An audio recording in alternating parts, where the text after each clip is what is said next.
Con người có xu hướng tìm lời giải thích cho những điều chúng ta không hiểu.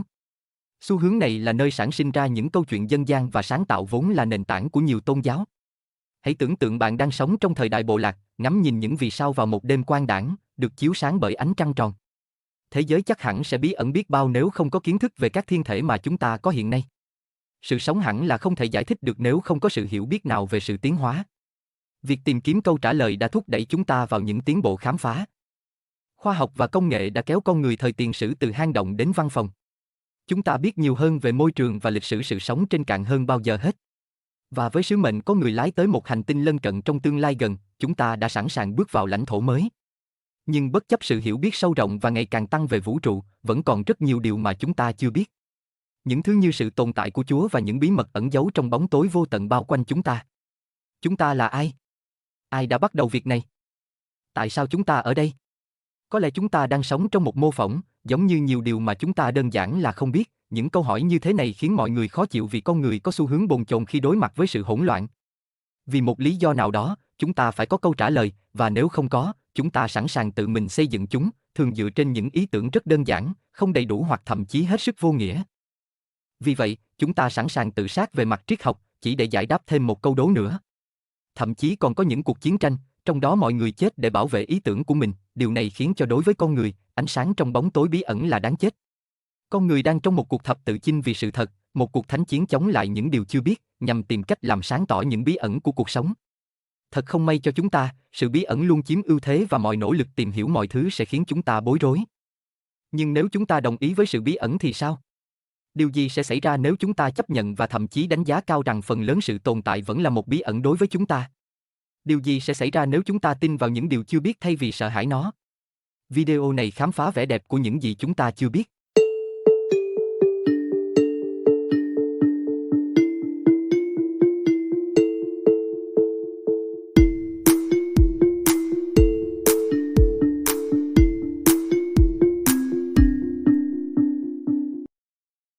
Việc con người theo đuổi việc tạo ra sự hiểu biết từ những điều chưa biết diễn ra ở nhiều cấp độ. Chẳng hạn, về mặt hiện sinh, loài người, ở mọi nền văn hóa và lục địa, luôn quan tâm đến nguồn gốc của loài người và ý nghĩa của cuộc sống. Một trong những huyền thoại sáng tạo lâu đời nhất mà chúng ta biết có tên là The Eridu Genesis, do người Sumer tạo ra. Sumer là một nền văn minh cổ xưa ở khu vực giữa Euphrates và Tigris. Phần còn sót lại của tấm bia trên đó viết huyền thoại về sự sáng tạo của họ, kể câu chuyện về cách các vị thần An, Enlil, Enki và Ninhusan đã tạo ra dân tộc của họ như thế nào. Nó cũng kể về một trận lụt mà các vị thần gửi đến để tiêu diệt loài người, và việc thần Enki đã cảnh báo vua Sumer Yasuda đóng một chiếc thuyền lớn như thế nào. Chúng ta nhận thấy nhiều điểm tương đồng giữa những câu chuyện này ở các nền văn hóa khác nhau và xu hướng chung là sử dụng các biểu tượng và nguyên mẫu để giải thích sự bí ẩn và xoa dịu vết thương do không biết. Bí ẩn thể hiện theo nhiều cách. Lấy ví dụ về những câu đố về quá khứ và tương lai. Mặc dù những gì đã xảy ra trong quá khứ không thể thay đổi được nhưng chúng ta sẽ luôn đoán chính xác điều gì đã xảy ra. Trước hết, đó là vì trải nghiệm của chúng ta về các sự kiện trong quá khứ còn hạn chế. Chúng ta chỉ quan sát nó bằng giác quan của mình. Chắc chắn, chúng ta có thể bổ sung câu chuyện của chính mình bằng trải nghiệm của người khác, nhưng trải nghiệm của họ cũng có hạn và sẽ không tái tạo lại quá khứ như thực tế. Hơn nữa, ký ức của con người có xu hướng bị bóp méo, chủ quan và xói mòn theo thời gian. Vì vậy, xét cho cùng thì quá khứ, ít nhất là cách chúng ta nhìn nhận nó ở hiện tại, đều có sai sót. Đó là một bộ sưu tập những kỷ niệm và ghi âm có thể rất phong phú nhưng luôn ẩn chứa những bí ẩn về những gì chúng ta chưa nắm bắt được. Tương lai thậm chí còn bí ẩn hơn, vì chúng ta đơn giản là không biết điều gì sẽ xảy ra tiếp theo. Nhìn vào sự chú ý của con người vào những tiên lượng và dự đoán, đặc biệt là trong các lĩnh vực như thị trường chứng khoán, có vẻ như chúng ta bị ám ảnh bởi việc làm rõ những điều chưa biết về những gì phía trước. Chúng ta thậm chí còn sẵn sàng chi tiền cho những người tuyên bố có khả năng nhìn xa trông rộng. Chúng ta cũng yêu thích những ý tưởng tiên tri về những giấc mơ, linh cảm, số phận, tin rằng ít nhất chúng ta có sự kiểm soát nào đó. Sự chắc chắn nào đó, sự hiểu biết sâu sắc nào đó về thời gian sắp tới. Nhiều dự đoán đều dựa trên hiện tại, vốn là nguồn kiến thức đáng tin cậy nhất vì chúng ta đang sống trong đó. Tuy nhiên, không có cách nào, ít nhất là đối với con người, có thể hiểu được mọi thứ xảy ra vào thời điểm này. Đối với mỗi câu trả lời, hàng nghìn câu hỏi mới xuất hiện và trước khi chúng ta biết được điều đó, chúng ta đã rơi vào cái bẫy tê liệt phân tích. Vì vậy, hiện tại, dù có thể tiếp cận được nhưng vẫn hoàn toàn khó nắm bắt. Chúng ta không biết người khác nghĩ gì, chúng ta không biết điều gì đang xảy ra cách đây nhiều năm ánh sáng, chúng ta không biết điều gì nằm ngoài vũ trụ hữu hình và chính xác thì điều gì đã khiến tất cả những điều này tiếp tục diễn ra.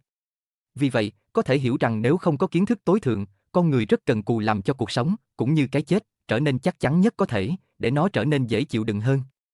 Tuy nhiên, ý chí muốn chắc chắn của con người lại tạo ra nhiều vấn đề.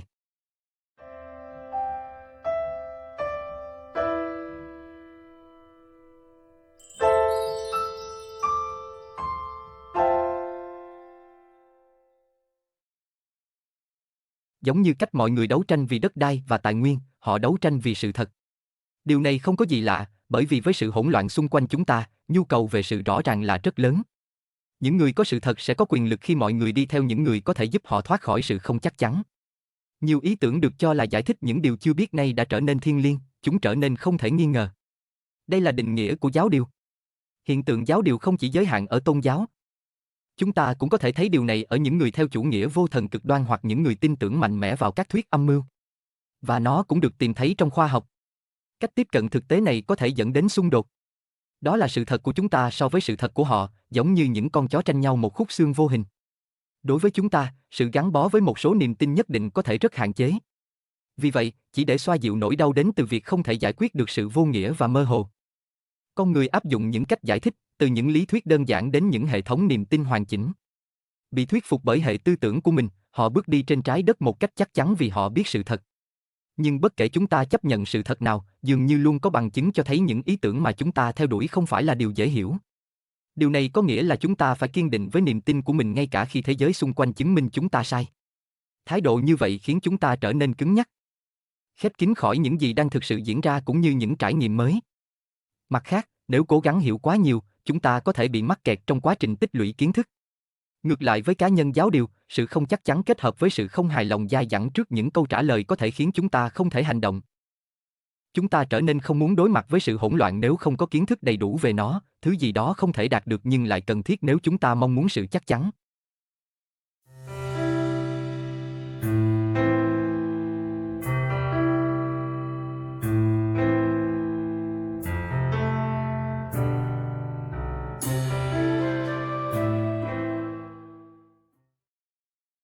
Vậy điều gì sẽ xảy ra nếu chúng ta quyết định ngừng đẩy tảng đá Sisyphus này lên dốc?